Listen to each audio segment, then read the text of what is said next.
Now to IT Made and the growing avian flu crisis hitting Indiana farmers. 6 farms have been forced to put down their flocks. And those farms are in Du Bois County and Greene County. Indiana is one of 9 states impacted by the outbreak.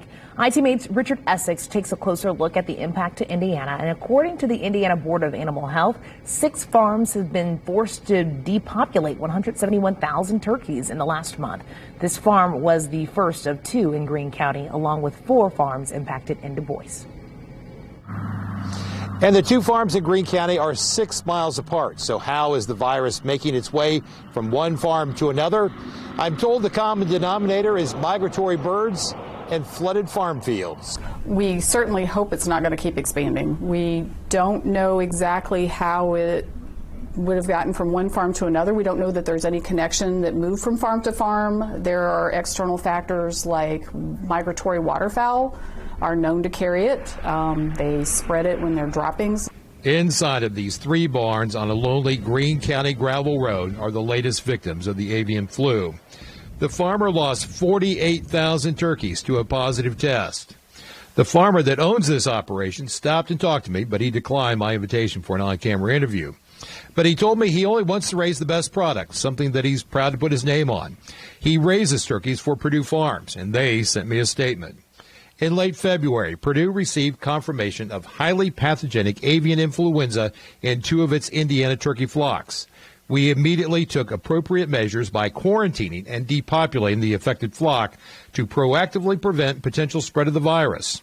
We have been cooperating fully with the Indiana Board of Animal Health and USDA. We are continuing to test all flocks within the USDA-defined control zone around the affected farm where the virus was detected. IT Mate showed you the first farm infected a few weeks ago. The poultry industry in Indiana is a highly guarded product. Access to these barns is limited. Workers change clothes coming to and from these barns. We have not been allowed to shoot our own video inside of a turkey barn. This is video from the Indiana Poultry Association. A typical turkey barn in Indiana has thousands of birds under one roof. Once a virus is detected in one bird, the entire flock is certain to follow. The flocks are depopulated with a foam. All the feed, feathers, and carcasses are then composted on site. That stops the spread of the virus. The USDA and state officials keep a close eye on the compost temperatures to ensure the virus has been eliminated. In 2016, 11 farms in Indiana lost 400,000 turkeys and chickens.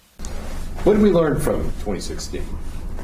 We've learned a lot. So they've prepared, they've trained their staff, they've got new equipment, they've done a lot of pre-planning, they know how to go through the disposal process, which is big.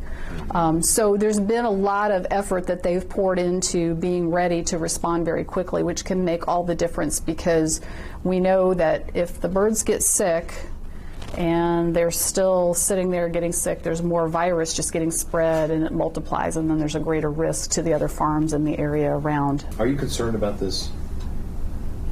We are concerned about this.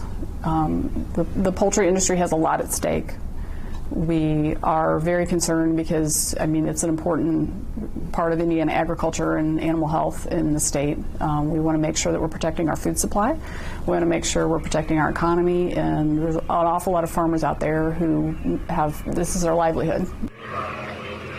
While farmers and state officials appear to be hopefully optimistic that the virus has leveled off, they are still on high alert. In Greene County, Richard Essex, Wish TV, wishtv.com, and follow us on Facebook.